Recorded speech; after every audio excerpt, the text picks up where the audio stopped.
जुल्म के ज़ाब्ते। जी नाज़रीन, जी तो इन वक्त असी मौजूद आहियूं कंदकोट में, जिते यूनिवर्सिटी के शागिर्द जावेद खोसे के कुछ ॾींहं अॻु में जेको आहे शहीद कयो वियो। अचो था शुरा सां ॻाल्हायूं था, इन्हनि जो छा चवणु आहे।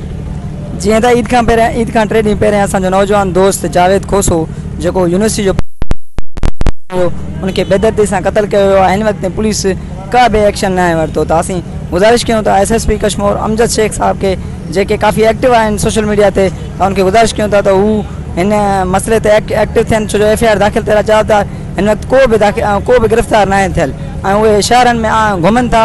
त उन्हनि खे गुज़ारिश आहे त हू SSP खे गुज़ारिश आहे त हू उन्हनि खे गिरफ़्तार कनि।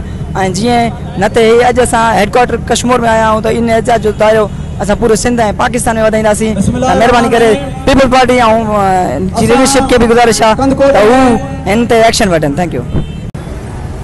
बिस्मिल्लाहिर्रहमानिर्रहीम। मां तव्हां दोस्तनि जे शुक्रगुज़ार आहियां। मां दोस्तनि जे थ्रू अपील कयां थो सभिनि मीडिया जे दोस्तनि खे, सॼे कश्मीर सॼे सिंध जे बाशऊर आवाम खे, त मुंहिंजो साथ ॾियो। मुंहिंजा अदा शहीद जावेद अहमद खे 17 तारीख़ ते शहीद कयो वियो, सुबुह जो 9 बजे। मुंहिंजो अदा जावेद अहमद इंतहाई ज़हीन ऐं CS जो स्टूडेंट हुयो, क्रिमिनोलॉजी जो हुन में एडमिशन थियो कराची यूनिवर्सिटी में, ऐं हुते स्टडी करे पोइ राति जो ई पहुतो सुबुह जो 9 बजे। पाणी जे थोरे मसइले ते अदा खे मुंहिंजे खे शहीद कयो वियो। मां सॼनि सिंध जे बाशऊर खे अपील कयां थो त मुझे साथ दियो। ही सिर्फ मुझे भाउ जो कत्ल कोन, ही सॼी इंसानियत जो कत्ल आहे। अॼु मुंहिंजो भाउ सुभाणे तव्हांजो को भाउ बि थी सघे थो। सॼे सिंध खे मुंहिंजो अपील आहे त मुंहिंजो साथ ॾियो। वधि में वधि असां SSP साहब खे बि गुज़ारिश कयूं था त बराए महिरबानी असांजी मदद कयो, कातिलनि जी गिरफ़्तारी में असांजी मदद कयो।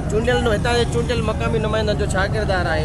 हिन वक़्त ताईं चूंडियल नुमाइंदनि में मुंहिंजी को बि सार न लधी आहे, ना कश्मीर जे दोस्तनि, ना हितां जे कंदकोट जे ज़िले जे दोस्तनि, कंहिं बि चूंडियल नुमाइंदे असांजी साथ न ॾिनो, ना ई असांजो को हिन वक़्तु उन्हनि वार कयो आहे। असां वज़ीर IG सिंध हितां जे चूंडियल नुमाइंदनि खे गुज़ारिश कयूं था त कम से कम असांजो साथ ॾियो। जेको कातिल आहे कम से कम कातिल खे सज़ा त मिले, कातिल जी गिरफ़्तारी थी सघे, वधीक खून रहिजी खून बचे। जॾहिं हाणे कातिल आज़ादु घुमंदो त ऑटोमेटिकली माहौल हालात अञा बद खां बदतर थींदा। FIR दाख़िल थी चुको आहे पर गिरफ़्तारी अमल में न आयो आहे। अदा ही असां रैली कढी आहे कश्मीर खां आया आहियूं हिते शहीद जावेद खोसे जे कातिलनि जी गिरफ़्तारी लाइ, जेको असां मुतालबो कयूं था SSP खां, DIG खां, IG खां। ईद खां 3 ॾींहं असांजो नौजवान जेको तालीम याफ़्ता नौजवान हो तयारी करे पियो CS जो, जेको हिते कंदकोट में कश्मीर में अची क़त्ल कयो वियो आहे पाणी जे नंढे मसइले ते। उनखां अलावा जेके कबीलाई इलाइक़े हूंदे हुजण जे करे हिते कबीलाई तकरारनि में डेली सवे माण्हू मारिया वञनि था, हमला थियनि था, घरनि में हमला थियनि था, बार बार मुस्तक़िल तौर ते ये हमला थींदा रहनि था, ॿ ग्रुप पाण में विढ़ंदा रहनि था। लेकिन रियासतुनि में उन हिते इन इलाइक़े में अमन कराइण में मुसलसिल नाकाम आहे। हींअर बि वाक़िया थिया आहिनि, कुझु महीना अॻु नौ चाचड़ मारिया विया, उनखां अलावा बाद में बि मारिया विया, ऐं कश्मीर में कुझु पठान मारिया विया। इन्हनि सॼनि शयुनि खे ख़तमु करण लाइ रियासत कोशिशूं करे, अपाह वठे, जोगा अपाह वठे, जीअं हथियार कल्चर ख़तमु थी सघे ऐं कंदकोट कश्मीर में अमन क़ाइमु थी सघे। मामूली तनाज़े ते शहीद कयो वियो। असीं सम्झूं था इन में गहरा हथ मुलवस आहिनि, जेके कातिल अञा ताईं गिरफ़्तार न थिया। उनजो वजह इहो आहे त उन कातिलनि खे हितां जो बासर वॾेरो सपोर्ट पियो करे, हू पंहिंजे बंगलनि में उनखे त इन शहीद जे खून सां इंसाफ़ कयो, उन कातिलनि खे गिरफ़्तार कयो। न त ॿिए सूरत में इहे एहतिजाजी धरना, इहे रैलियूं, इन बुख हड़तालनि जो सिलसिलो जारी।